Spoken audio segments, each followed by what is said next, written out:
belong to the small amnesty group in Wallingford, and so we're always writing letters, etc. to that.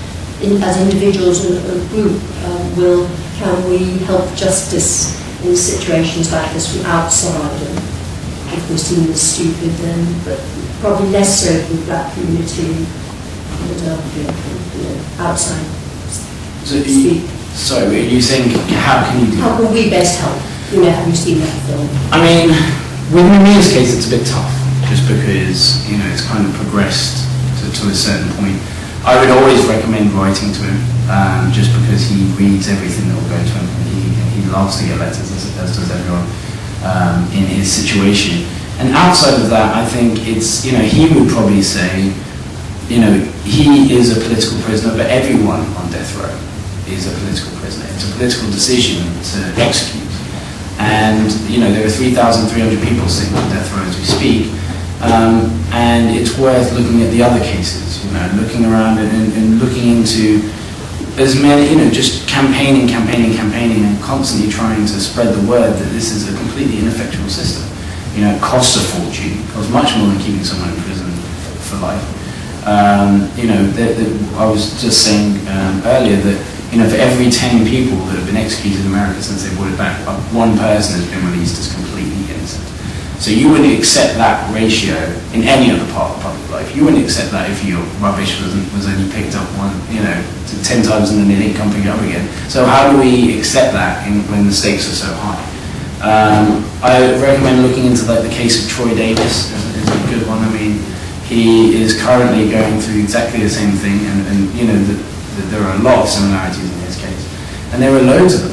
There are absolutely loads of them. That's the shocking thing. When we there's footage of me. The interview's not in there, but I met a guy called Harold Wilson while we were making this film, who spent 20 years on death row, and he had just been at a friend's party, and he'd gotten drunk and fallen asleep on the couch, and the next morning, a girl had been murdered in the flat, and he got put away and put on death row for murder. And I think it was about 18 years later, the DNA evidence came forward. Basically, the DA's office were basically trying to nail the final nail in his coffin and have him executed. So they sent off some DNA for testing, and it came back and showed that he was innocent. Now, luckily, there was an intern in their office who didn't know that they didn't want to send that information through to the defense team, because they would have just held it. They would have left an innocent man knowingly on death row. But luckily an intern faxed the information over to the defense attorney, and they managed to get him off relatively quickly. And there were loads of them, I mean, it's shocking how much this goes on, and how many, when you're in a situation where basically if you're poor, and you can't afford a good lawyer, you're kind of at the whim of the state, and often lawyers who are just, they're doing good work and they're trying their hardest, they're just completely run off their feet. And so you find countless cases of people who are wrongfully on death row and in prison in general. Do any of the states not have a death penalty? Yes, quite a few of them now. Quite so I think 16. Illinois was the last one, I believe. 16 have it, and recently there were, like Florida, which was a massive executing state, stopped executions for a while because they decided that it was cruel and inhumane punishment. Basically, the drugs that they use, medical professionals can't be involved in executions. It's like against the code of practice. So the people who carry out executions are prison guards. So they decided in Florida to not allow it, but it wasn't because it wasn't, they didn't want executions, they thought it was wrong. It was just, until we find a more humane way to do it. And now you've seen there are lots of companies who aren't producing the drugs, but we have companies in the UK, and a Danish company. There was an execution 2 days ago, and the drugs that were supplied for the execution came from a Danish company that supplied the drugs. So, I mean, it is waning, I think, in America. I think there are going to be less and less executions, and you do see states, New Jersey were before, and there are a lot of states that are turning against it. But in every opinion poll in America, it's over 50% of people are pro-death penalty. So you see people like Barack Obama was specifically asked about Mumia's case in the lead up to his election, and he came out and said that he is pro-death penalty if someone had murdered a police officer. Very easily skirted around the details, but he, it's politically you're politically dead in the water if you come out and say you're anti-death penalty as a presidential candidate. Although I think that Obama is, from what I've heard from other people, is anti-death penalty, but he just can't come out and say that. In relation to being able to obtain a fair trial, do you find yourself questioning the very localised nature of the governance of law in the States? Yeah, I mean it's really crazy when you see this, and you have the local Philadelphia courts, and then you have the Supreme Court that you have to go to at the end. But people, especially in Mumia's case, the people who often have decided on things, or who were working in the DA's office, have now gone up to be like Governor Rendell was the DA during the trial. Then he went on to become governor, and people have moved up a lot, and so you have no one that's not really been involved in the case. You have like Saber when this is a crazy part of American law, but basically when they do the appeals process, when he had his first appeal like 10 years later, the law is that the original judge has the right to then hear that case again.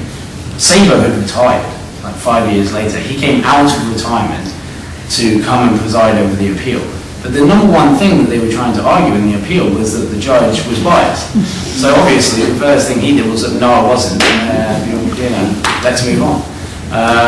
And all those sorts of things just seem absolutely mad to me. And it seems like for somewhere that its entire constitutional system was built on checks and balances, it doesn't seem to be built into the legal system in the same way.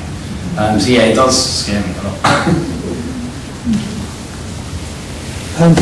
I'm sure I'm not alone in thinking it was an absolutely stunning film. I wondered, the people involved in the production of it, do they find, or will they find that being involved in this film will hamper their future careers? Will it interfere with other films they might want to make? I don't know. I mean, I guess the only person who, Colin, Colin is probably the only person who, is big enough to be targeted in that sense. But yeah, Colin Firth. But he's just won an Oscar, so I think he's all right.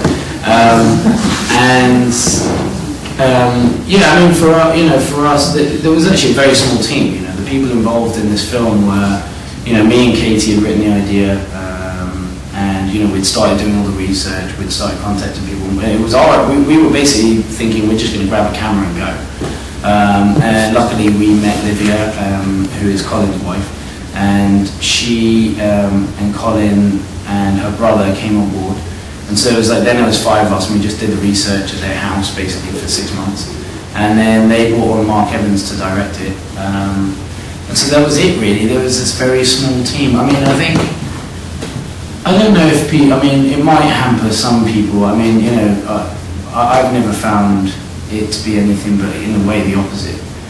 People are fascinated by the story, fascinated by, what you've done.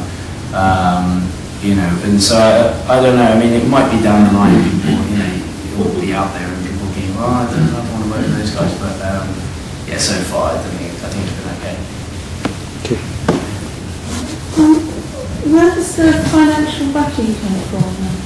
So the financial backing came from a multitude of places really. There was, so Colin and Livia initially took on, they said they'd help fund development. So they basically put in the money to start doing the filming, and then we went out to the States on the first trip. And yeah, they basically put in the first bit of money. And then it was all about just trying to find money from elsewhere. So we came back, and then they were just approaching different people. So another producer and an executive producer came on board. He was just you get executive producers in documentaries who go, I like that project, I'll throw a bit of money into that and see what happens, and I'll do that, and I'll do that. And then a guy who Livia met literally on the school run, who was an ex-investment banker, put some money in. So they're not all that bad, I guess. So he put some money in to finish the film.